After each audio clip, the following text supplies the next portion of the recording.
Ann Cornick from Paintnporcelain Exchange, and I'm here to teach beginners how to get started in China painting and also encourage those of you that have been painting a while to paint along with us. But today we have a special program, and the reason I'm doing this is because I keep hearing that, of course, a lot of our painters are older, and a lot of our painters have problems with eyesight. I mean, obviously I wear glasses, so I do have the potential of having problems.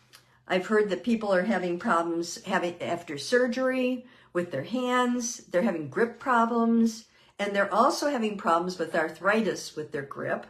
And then there are those that have been diagnosed with tremors. So I wanted to talk about ways that we can go ahead and accommodate that. And in doing this, I learned a number of things that I was totally shocked that were out there for us. So I'm just going to give you some ideas that I have learned and that I read about. I did a lot of research, and I want to give credit to a video that I watched, and that's where a lot of this is coming from, that was on YouTube.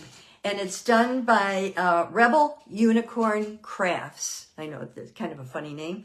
And it was called Assistive Devices for Painting. This lady is a teacher, and so she wanted to make sure that people were aware of devices that you can use that can help you. So let's talk first about people who have tremors. Now, I have what's called a familial tremor. My father had it, and he wasn't a commercial artist, so he had to learn how to adapt. And there are some things that he actually mentioned to me that I will pass on to you. The first, and most of them were free, and these are not horrible tremors, but I can't draw a straight line to save my soul, and I have a hard time using a pen, and I think these are related to that. So I'm going to start out first of all, and this is probably the most obvious. To me, when I was in Indiana, I was painting on this big vase, and I had to paint up and down like this. And I was expected to do really nice, fancy lines and birds and all kinds of things. And I have enough of a shake that it was very difficult for me. Same thing when I'm doing something round, if I'm working on a cup or a vase. So one of the things that my father did that I found was really helpful was he took one hand, so let me get my brush here. Okay, this is my paintbrush, okay? He took one hand and supported the other, and then he drew a straight line. And that helped him to draw a straight line. Now, if you have problems with the hand that you're supporting with, obviously, like if I'm right-handed and my left hand had tremors, I wouldn't be able to do this. But, I can steady one hand with the other right now, and that does work for me from time to time. I'll be painting, have my piece in front of me, and I'll just do this and draw a nice straight line. So that's something very simple that you can do. Another thing is, I know a lot of people don't like the idea of tracing things. Well, you don't have to trace. You can draw on a separate sheet of paper. You can outline the piece that you want to work on, like a plate. And you can create an original design on a separate sheet of paper. And then you can use tracing paper, and you can transfer that to tracing paper and put it on your piece. The reason for that is, even though it might be an original design, is that it helps you know where to stop. So if you're shaking and you want nice clean edges, one of the things a tracing will help is to show you where the ends are of, the leaves. I'll give you a real good example of a leaf I always have problems with, and that's a holly leaf, because it has all those points, and I tend to go crazy with it. So I always draw it on. Now, I like the Stabilo pencil. If you're going to draw something on, just drawing it on China, this is a nice one. It's a soft lead Stabilo pencil, and it says Stabilo All. And it works on everything, metal, plastic, glass, and paper, so you can use that.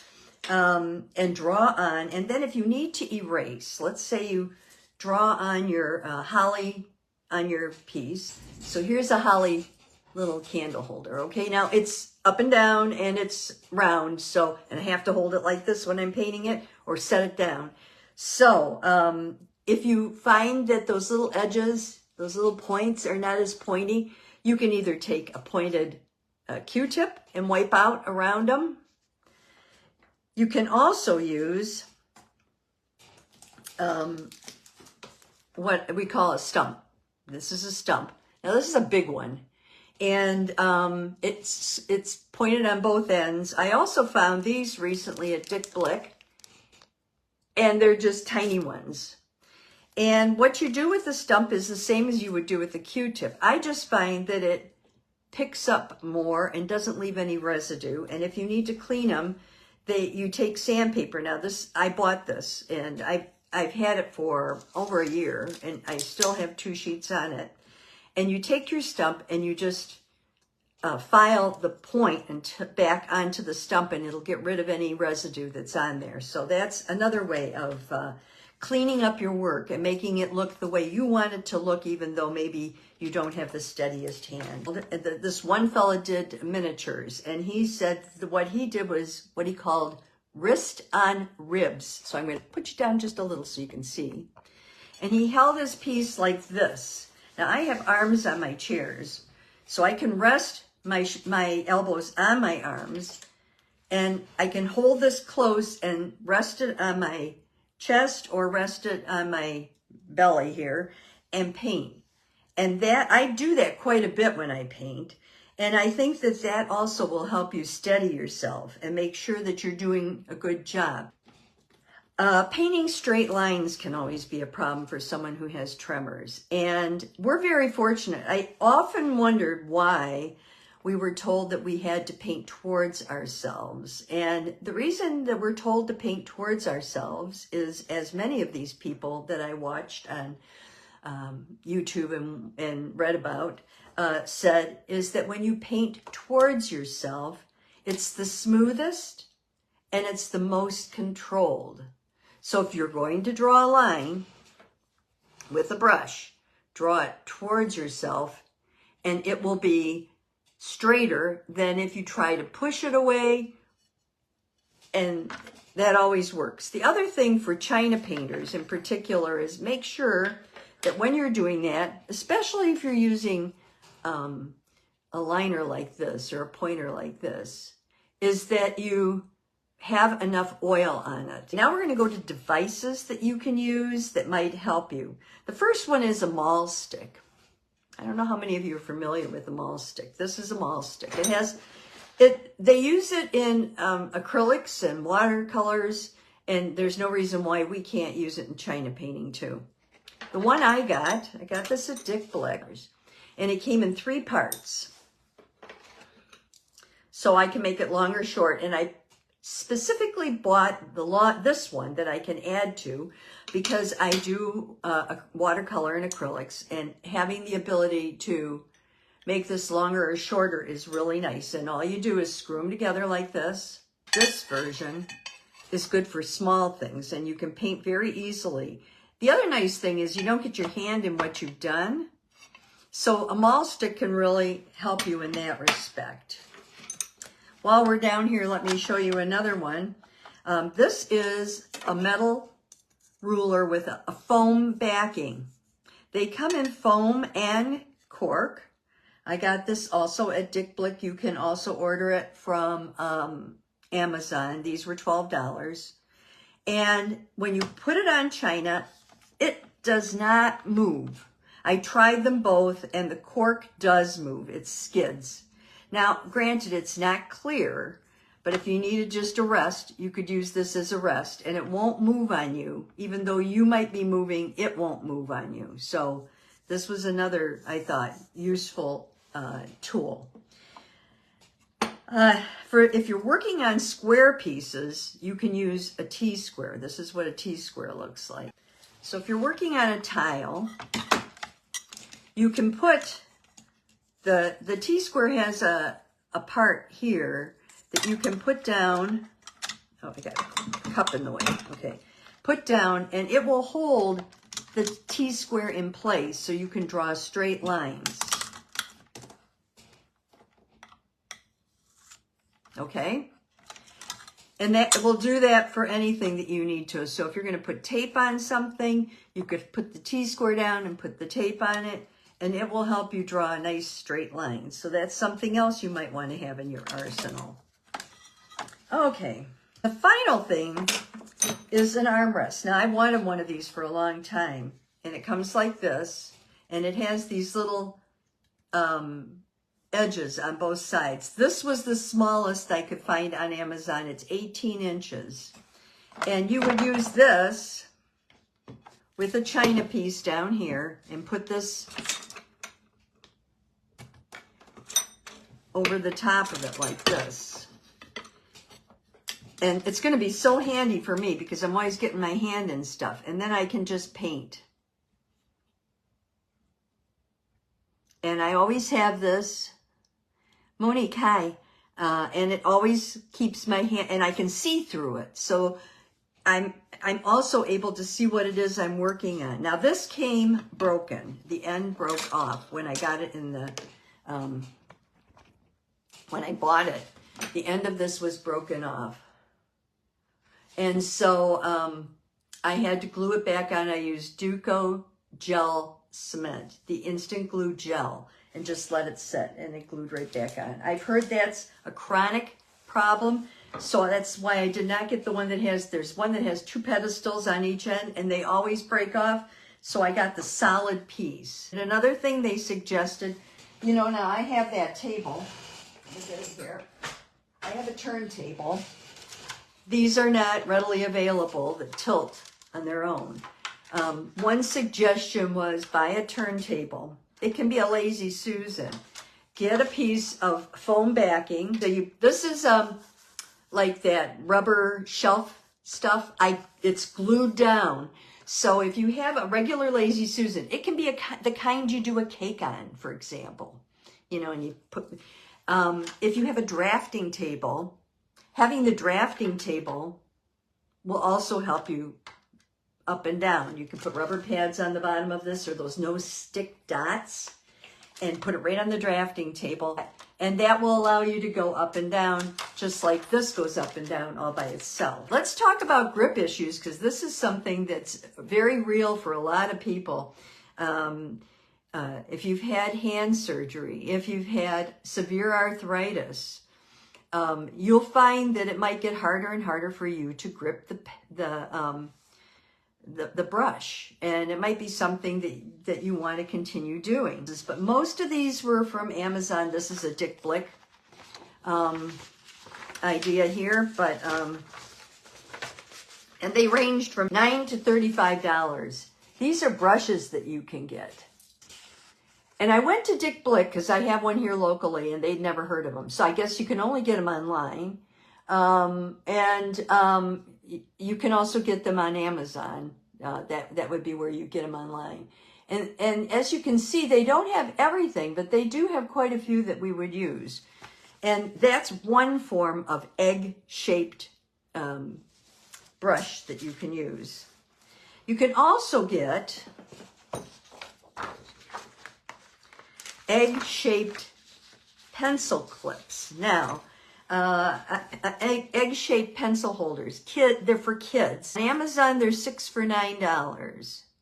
Now, I've heard that you could drill, you know those little dog tennis balls, the little round ones, that you could drill a hole in those. But what I did, you know these makeup things? I had a lot of these around the house, okay?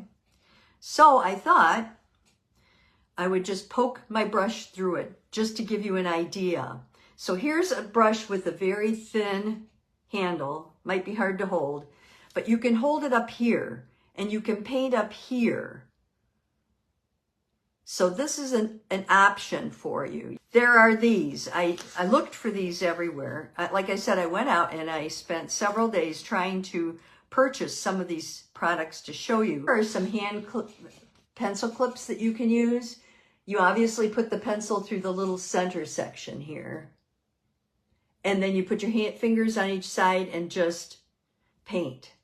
Now, there was one that this girl had on the video where it was a ring that you put on this finger, and then you could put your brush through the other ring. it was only for right-handed people. So if you're left-handed, you might be out. Another suggestion was not only using just your fingers to move, but using your arm if you need to move to paint.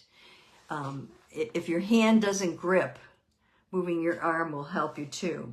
Here's another one that I fashioned. Now this is called an Easy Hold Universal Clip Cuff. And it looks like this.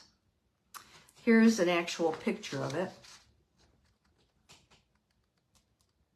And you can take it on and off. It's a rubberized kind of piece with holes at each end.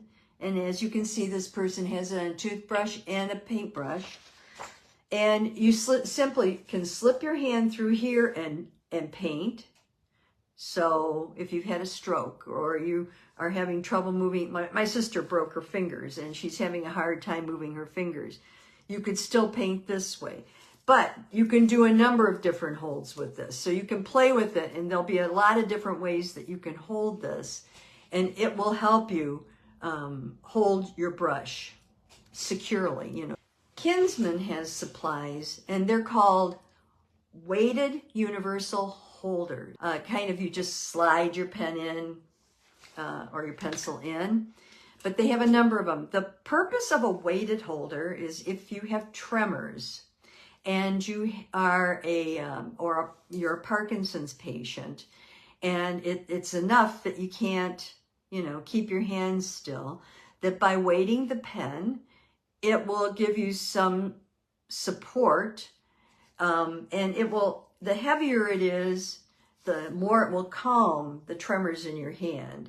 Kinsman has a number of supplies for this, and it looks like they had them to fit just about anything. If you're going to be drawing and you're having trouble seeing what you're drawing, and you're using, like we used to use these pencils, if you remember. These were also Stabilos, but they're a very hard pencil. And when you write with them, you get a very thin line. I hardly can see it. This one's a little heavier. So let me show you on this China here. And you can get them in thicker sizes too, but so there's the difference. The red is the first. The black pencil is the second. Now, the only problem with the black pencil is that it will fade off as you paint over it. The Sharpie, number 3 there, does not. That might be something that you want to keep in mind. But using a Sharpie, simple thing to do, just to make it easier for you to see what you're doing. You should make sure you have natural light. I am here and I have windows across this side and in front of me. Now I have a ring light over here, which is a daylight ring light. You should probably change any overhead lights to daylight. You can also get one of these, but you can get these, and these have the touch, and you can get light close by, and this will also help you. And it has 3 levels of light, and I always keep one close by. It's rechargeable, and I take them with me when I go to club or class, because you never know what the lighting's going to be like, and so it gives you an opportunity to have good lighting. So natural light is best, but if you don't have natural light, these are other options for you. They suggest that you position your work area so that the sunlight comes in over your shoulder. I have a window here. It comes in over my left shoulder. Ideally, it shouldn't be in front of you. It should be behind you. Here, I get the sun right in front of me in the morning, and it is a little blinding, but I have blinds I can close.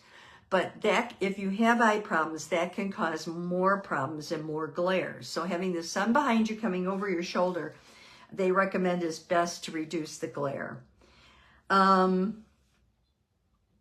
I thought that these were all very interesting ideas. Changing what type of thing you paint. So if you do a lot of portraits and your eyesight is failing and you can't get that detail, and you know you can't get that detail, change maybe from portraits to landscapes. They also suggested do it from abstract to from realism to abstract. And I think this would work for people not only with grip issues and tremors, but with poor eyesight, you remember when we did these balls? Maybe this year you do luster balls. This is very simple. It doesn't require any detail work. And yet look how beautiful they are, and they're luster.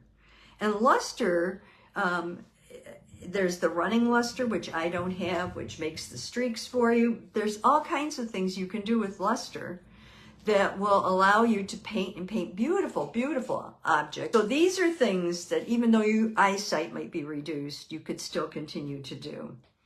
Very simple projects, but projects that have an impact. Label your supplies in bold print. Now, you know, if you have a computer, this is the perfect time, if you haven't used it much, to start using it. You can increase the size of instructions. So if somebody sends you something and you can't read it, you can put it on your computer and you can increase the size on your computer so that the type size is big enough so that you can read it. You can ask people to send you the larger print things, and they can do it for you if you don't have, you know, a computer. Also, you can have somebody record talk the directions into a recorder so that you have the directions and you can just listen to them so you don't have to read the directions. Because painting, you can probably paint without as much problem as seeing the small print. And finally, there is a place called the Sharper Vision Store. It's online and you can find it there. There might be a store near you. They're in Wisconsin, from what I can tell. And they have a number of things that can help you with vision. So, for instance, I did clock repair. I still do it from time to time. I took courses. That's what I was going to do when I retired. But my eyes are not good enough for clock repair any longer. And so I still have these visors. This visor is the easiest to put on. You just put it on like this. It goes over my glasses and I can see great. And I don't have to adjust anything. Some visors have lights. There's also a visor like this, which I really like when I'm doing jewelry. And this one not only goes over my glasses, but it has these extra magnifiers that I can put up or down to really get the detail in. And I really like those too. And I use those in conjunction with that light I showed you earlier. That's why mine are not lit. But you can get them lit. The only problem is I find that there's too much glare. And you need to sort of adjust the glare constantly. So this way you don't need to. One other thing I wanted to mention. I don't know about you, but a lot of people keep their kiln out in the garage or down the basement. They don't have it like next to them in the room. And I was unable to walk real well. I had to use canes and all kinds of things previously, about 2-3 years ago. And at that time, I learned a very handy tool, and that is a basket. You can take a basket and put your wet china in the bottom of the basket. And as long as you hold it fairly upright, you can usually transport it downstairs without much issue.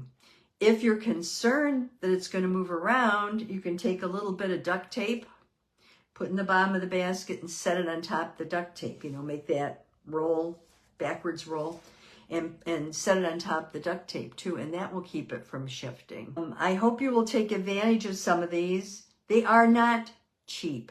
They are not cheap. That was probably the biggest awakening I had. I thought, oh, I'll just go out and get one of each. First of all, you can't buy one of each most of the time. It seems like they always come in pairs or triplicates or something. The thing I want to stress is that as we get older, try to keep painting, try new techniques, try things that are easy for you and that are beautiful. And you can experiment so much with different techniques and different ways of painting and using different paints and painting different subjects. And by all means, if you're a teacher, don't give up teaching. You're still able to coach. Let's say you have problems with your hands, you're still able to coach. If you have difficulty seeing, get some of these adaptive things like these and sit with your students, look at their work. I'm sure you have examples of things that you've done in the past that you can show them and have them work from so that you're familiar with it so that you can teach them. You just need to be able to tell them what to do and how to do it.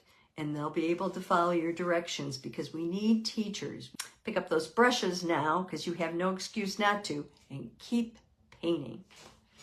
Bye-bye.